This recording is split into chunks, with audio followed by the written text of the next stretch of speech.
Ration பருப்பில் எப்படி முருங்கைக்கீரை சாம்பார் வைக்கிறதுன்னு பார்க்கலாம் வாங்க. ரேஷன் பருப்பு 100 கிராம், 2 வெங்காயம், 2 தக்காளி, பூண்டு, கீரை, புளி பார்த்திங்கன்னா இந்த அளவுக்கு எடுத்து வச்சுக்கோங்க. புளி எப்போதும் கீரை போடும்போதே போட்டுருங்க, அப்போ தான் பச்சை வாசனை வராது.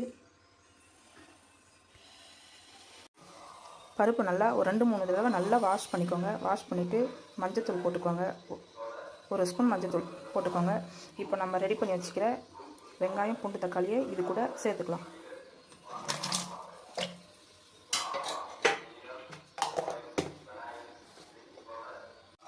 பச்சை மிளகா வேணும்னா போடலாம். நான் பச்சை மிளகா போட மாட்டேங்க. ரேஷன் பருப்புக்கு பச்சை மிளகா எப்போதுமே போடாதீங்க, அது டேஸ்ட்டை மாற்றிடும்.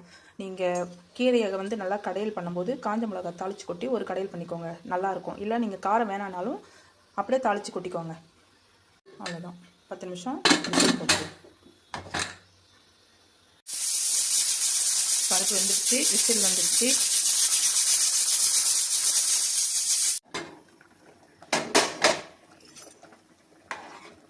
பாருங்கள் பருப்பு எப்படி பஞ்சு பஞ்சாக வந்திருக்குன்னு. நம்ம ரெடி பண்ணி வச்சுக்கிற கீரை புளியும் போட்டுருவோம். கீரையை ஒரே கொதியிலே ஆஃப் பண்ணிடுங்க.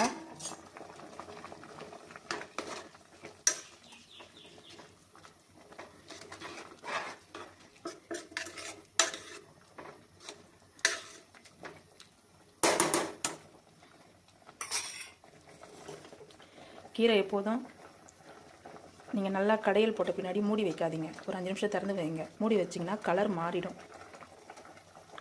அவ்வளோதாங்க, ஒரே கொதி தான், ஆஃப் பண்ணிவிடுங்க.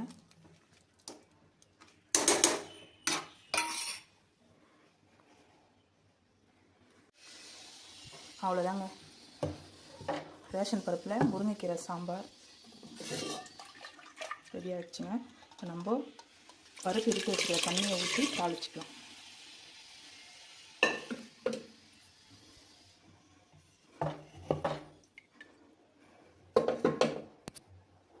இப்போ கீரை தாளிச்சிக்கலாங்க. தேவையான அளவுக்கு கடாயில் எண்ணெய் விட்டுக்குங்க. நான் ஏற்கனவே சோம்பு, சீரகம், கடுகு தாளிக்கிறதுக்கு எடுத்து வச்சிட்டேன்.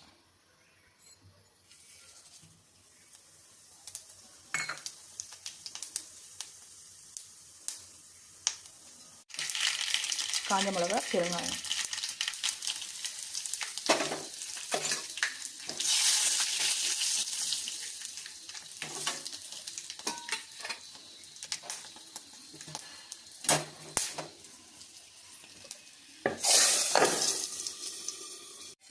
அவ்வளோதாங்க, ரேஷன் பருப்பில் முருங்கைக்கீரை சாம்பார் ரெடி. நீங்களும் ட்ரை பண்ணி பாருங்கள். முருங்கைக்கீரை சாம்பார் எப்போதும் ரேஷன் பருப்பில் செஞ்சு பாருங்கள், செம டேஸ்ட்டாக இருக்குங்க.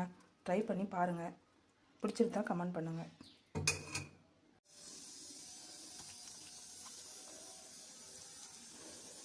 நீங்களும் செஞ்சு பார்த்துட்டு எப்படி இருக்குன்னு சொல்லுங்கள்.